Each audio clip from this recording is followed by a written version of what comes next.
Baik, Assalamualaikum warahmatullahi wabarakatuh. Shalom, Om Swastiastu, Nama Budaya, dan salam kebajikan bagi kita semua. Perkenalkan, saya Faradiba Aprilia Fatimah Tusyah dengan NIM 131200224. Di sini saya memenuhi tanggung jawab saya membuat video luaran magang yang bertemakan mengenai pasar modal, di mana pasar modal itu berkaitan erat dengan tempat magang saya. Di sini saya magang di Kris Gustia and Partner yang sekaligus lawyer spesial corporate. Jadi mengenai seputaran pasar modal. Nah, baik, langsung saja. Undang-Undang Pasar Modal di Indonesia diatur dalam Undang-Undang Nomor 8 Tahun 1995. Menjelaskan pengertian pasar modal adalah aktivitas yang berhubungan dengan perdagangan efek dan penawaran antara pelaku dan perusahaan emiten. Jadi secara umum, pengertian pasar modal adalah kegiatan dalam melakukan transaksi jual beli surat berharga atau efek antara investor dan perusahaan emiten, serta pelaku pasar modal lainnya. Sementara, tempat yang dijadikan sebagai pasar modal adalah Bursa Efek Indonesia atau BEI. Pasar ini juga bertindak sebagai sarana pendanaan dari perusahaan maupun institusi pemilik pemerintah, sekaligus sarana berinvestasi. Intinya, hampir seluruh negara di dunia ini memiliki capital market untuk memfasilitasi permintaan dan penawaran modal bagi masyarakat, pemerintah, dan industri. Di Indonesia, kegiatan pasar modal telah ada sejak tahun 1980 dalam bentuk kegiatan jual beli saham dan obligasi. Namun, Bursa Efek didirikan pada masa penjajahan Belanda, tepatnya pada tahun 1912 bernama Vereniging voor Even ten Handel. Seiring waktu, ada dua bursa di Indonesia, yaitu Bursa Efek Jakarta atau BEJ dan Bursa Efek Surabaya. Bursa Efek Mager pada tahun 2007 dan resmi menyandang nama Bursa Efek Indonesia pada tahun atau pada awal 2008. Adapun fungsi pasar modal. Yang pertama, sarana penambah modal usaha. Bagi pemilik perusahaan, capital market bisa jadi sarana tambah modal usaha. Caranya dengan lepas saham ke publik atau menerbitkan surat utang alias obligasi. Lewat cara ini, perusahaan akan mendapatkan dana segar. Bagi perusahaan yang hendak melepas saham, caranya dengan penawaran umum saham perdana alias IPO. 2. Sarana pemerataan pendapatan. Apa iya capital market bisa berdampak atau pemerataan pendapatan? Jawabannya betul sekali. Contohnya nih, pembagian dividen alias keuntungan perusahaan kepada pemenang saham atau penjualan saham yang sudah dimiliki. Itu sebabnya penjual saham dan dividen dianggap sebagai sarana pemerataan pendapatan dalam jangka panjang. Keempat, sarana menciptakan lapangan kerja. Keberadaan pasar modal mendorong berkembangnya industri lain. Maka tidak heran jika adanya pasar modal berdampak positif pada lapangan kerja baru. Kelima, meningkatkan pendapatan negara. Dividen yang dibagikan kepada pemenang saham akan dikenakan pajak pemerintah. Maka dari itu, pemasukan pajak bisa bertambah seiring kinerja emiten yang kian membaik. Keenam, indikator perekonomian negara. Aktivitas dan volume transaksi capital market suatu negara bisa menjadi indikator perekonomian negara. Semakin tinggi, berarti kegiatan bisnis di negara tersebut berjalan bali. Pun sebaliknya. Lalu, apakah manfaat pasar modal itu? Pasar modal memiliki beberapa manfaat bagi yang bisa dirasakan oleh berbagai pihak, yaitu negara, emiten, dan masyarakat. Ingin tahu apa fungsi dan manfaat yang bisa didapatkan oleh tiga pihak ini? Yang pertama, bagi negara. Bagi negara, pasar modal memiliki fungsi sebagai berikut. Yang ke-1, meningkatkan pendapatan nasional. Yang kedua, menciptakan pertumbuhan ekonomi. Dan yang ketiga, menciptakan lapangan kerja baru. Lalu yang kedua, bagi para emiten dan perusahaan publik. Sementara itu, bagi para emiten dan perusahaan publik, pasar ini bisa dimanfaatkan oleh mereka loh. Untuk yang pertama, sarana penghimpunan dana dalam jumlah besar dalam waktu singkat. Kedua, meningkatkan solvabilitas dan citra perusahaan atau emiten. Lalu yang ketiga, mengurangi ketergantungan emiten terhadap bank. Lalu ini yang terakhir bagi masyarakat. Kegunaan pasar modal bagi masyarakat antara lain adalah menjadi sarana berinvestasi dengan membeli produk yang nilainya mengikuti pertumbuhan ekonomi. Lalu yang kedua, memperoleh keuntungan berupa dividen dari para emiten.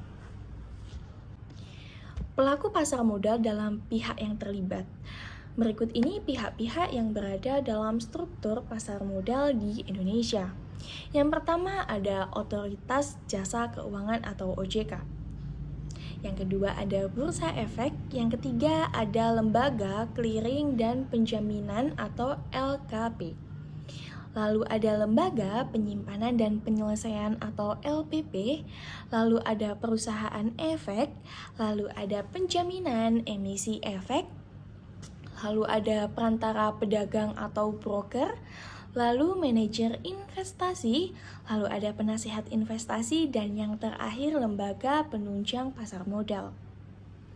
Nah, lalu apa sih kewenangan OJK dalam pelaku pasar modal dan berbagai pihak yang lainnya? Baik, saya jelaskan. Yang pertama tadi ada Otoritas Jasa Keuangan atau OJK. OJK adalah lembaga yang melakukan pembinaan, pengaturan, dan pengawasan sehari-hari dalam kegiatan pasar modal. Kehadiran mereka bertujuan untuk menciptakan kegiatan yang teratur, wajar, dan efisien, serta melindungi kepentingan permodalan dan masyarakat.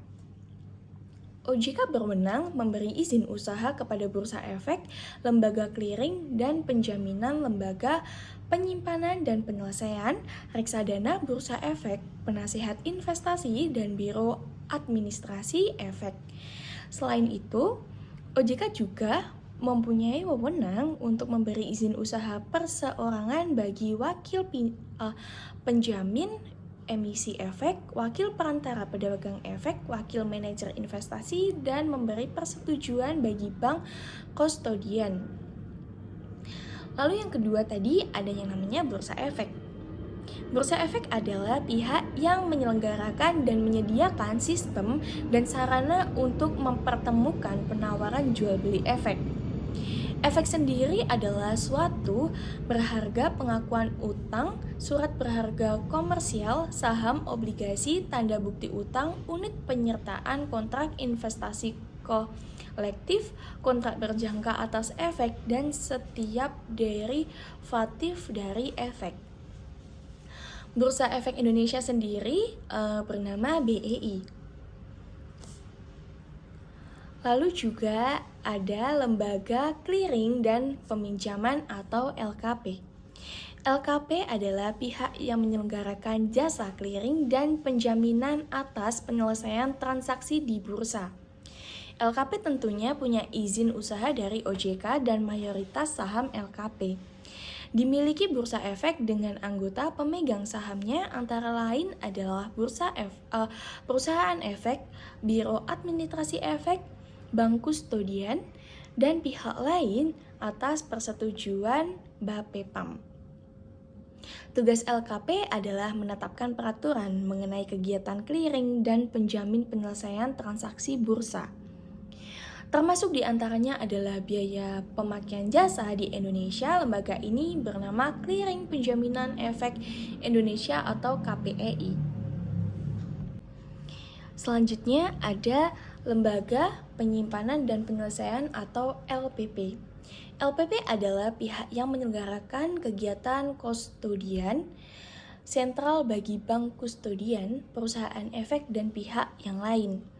LPP wajib menerapkan peraturan mengenai jasa kustodian sentral dan jasa penyelesaian transaksi efek. Di Indonesia, nama lembaga ini adalah Kustodian Sentral Efek Indonesia atau KSEI. Saham KSEI dipegang oleh Bursa Efek, Perusahaan Efek, Biro Administrasi Efek, Bank Kustodian, atau pihak lain atas persetujuan OJK. Lalu ada perusahaan efek. Perusahaan ini adalah pihak yang melakukan kegiatan usaha sebagai peminjam emisi efek, perantara perdagangan efek, dan atau manajer investasi yang telah dapat izin dari OJK. Lalu ada penjamin emisi efek. Pihak ini adalah pihak yang membuat kontrak dengan emiten untuk melakukan penawaran umum. Mereka pun kadang bisa saja membeli sisa efek yang tidak terjual.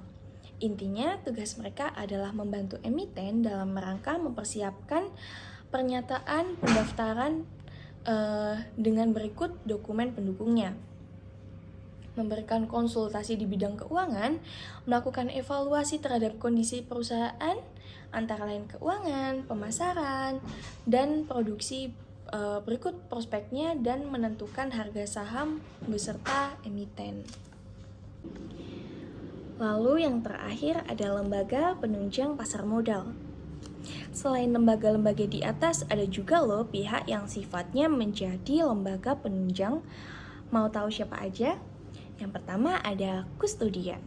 Tadi kita sudah membahas kustodian, lalu ini apa sih kustodian ini? Baik, pihak ini adalah yang memberikan jasa penitipan efek dan harta lainnya yang berkaitan dengan efek.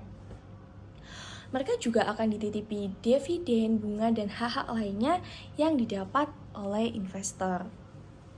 Kustodian juga bertindak mewakili pemegang rekening yang menjadi nasabahnya.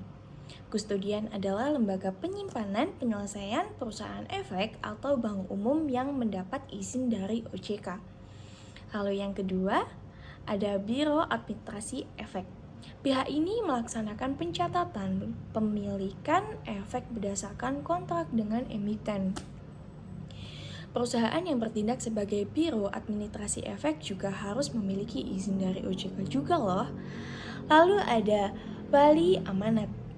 Pihak ini mewakili kepentingan pemegang efek yang bersifat hutang, baik di dalam maupun di luar pengadilan. Kegiatan wali amanat juga dilakukan oleh bank umum dan pihak lainnya ditetapkan dengan peraturan pemerintah dan terdaftar di OJK.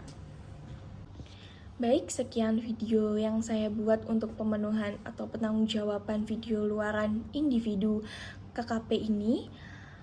Semoga dapat bermanfaat bagi kita semua, dan mohon maaf jika ada kesalahan karena tak ada gading yang tak retak. Maka dari itu, saya Faradiba Aprilia Fatimah Tusya pamit undur diri. Wassalamualaikum warahmatullahi wabarakatuh.